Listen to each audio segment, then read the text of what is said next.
Step into a place full of new ideas and opportunities at Techno India University Tripura, where you learn, grow, and build your future. A place that truly helps your dreams become a reality. Tripura police ও Agartala GRPS থানাকে সম্পূর্ণ অন্ধকারে রেখে মাদক বিরোধী অভিযানে বিরাট সাফল্য পেল কেন্দ্রীয় সংস্থা ডিআরআই এবং আসাম রাইফেলস। বুধবার রাতে আগরতলা রেল স্টেশনের একটি মালবাহী ট্রেন থেকে উদ্ধার হলো প্রায় 60,000 বোতল নিষিদ্ধ নেশার এসকপ সিরাপের বোতল। উদ্ধারকৃত এই মাদক সামগ্রীর আনুমানিক বাজার মূল্য প্রায় 6.5 কোটি টাকা। ঘটনায় জড়িত থাকার অভিযোগে সুব্রত দেব নামে আগরতলা ভিকে এন্টারপ্রাইজের এক ম্যানেজারকে গ্রেফতার করা হয়েছে। মাদক পাচারকারীদের করা হুঁশিয়ারি ত্রিপুরা যুব বিষয়ক এবং ক্রীড়া দপ্তরের মন্ত্রী টিঙ্কু রায়ের। ত্রিপুরা থেকে বিক্রম কর্মকারের report, crime press Bengal news.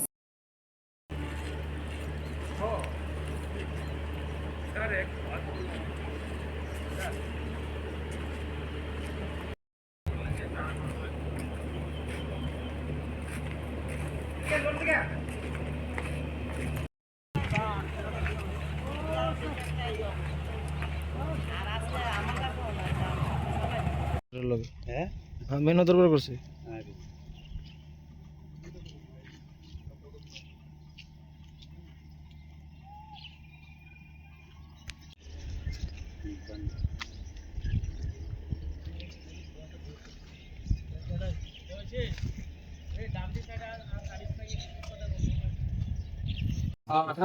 প্রথমত এটা করিডোর আগে অনেকদিন ধরেই ছিল, কিন্তু প্রশাসন যেহেতু দেখলে এগুলি দেখছে তার জন্যই আজকে ধরা পড়ছে। কিন্তু ধরা পড়াটা এটা একটা দিক বলবো যে এটা ভালো দিক, যে ধরা পড়ছে মানে কি সরকার সচেতন, সরকার খুব স্ট্রিক্টলি দেখছে এই বিষয়গুলো, এর জন্যই ধরা পড়ছে।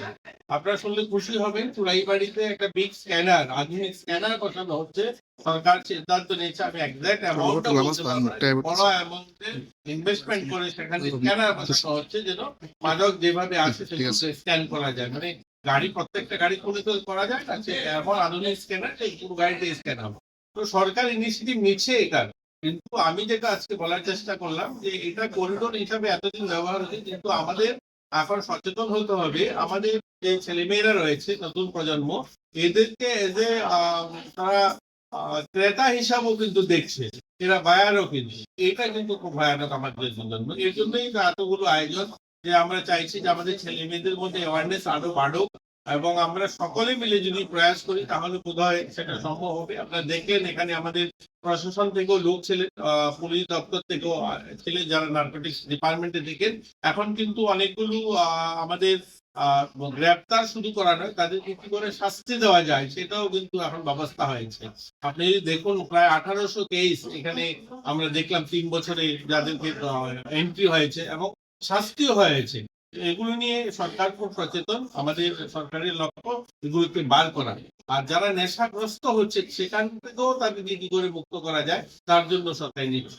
বলা হচ্ছে যে সেটা পুলিশ প্রশাসন বলতে পারবে বা দপ্তর বলতে পারবে আর কারা কি পিছনে আছে, কিন্তু আমি একজন সাধারণ নাগরিক হিসেবে যদি বলি যে ধরা পড়ছে, প্রচুর ধরা পড়ছে। এক একটা কেসের এগুলোকে প্রায় চেইন করে ধরছেন, যে প্রথম যাকে ধরা হয় যে তার দিশা নির্দেশ অনুযায়ী তার কথা মতো অন্যকে অ্যারেস্ট করা হচ্ছে, এরপর অন্যকে অ্যারেস্ট করা হচ্ছে।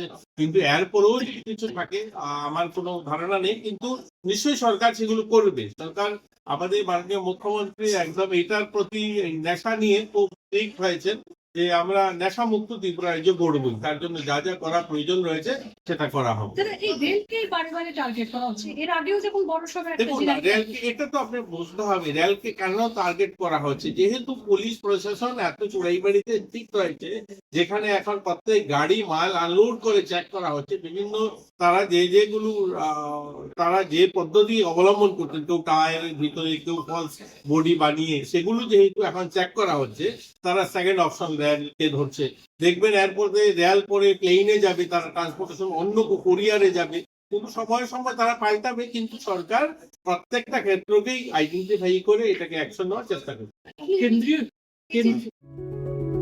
Step into a place full of new ideas and opportunities at Techno India University Tripura, where you learn, grow, and build your future. A place that truly helps your dreams become a reality.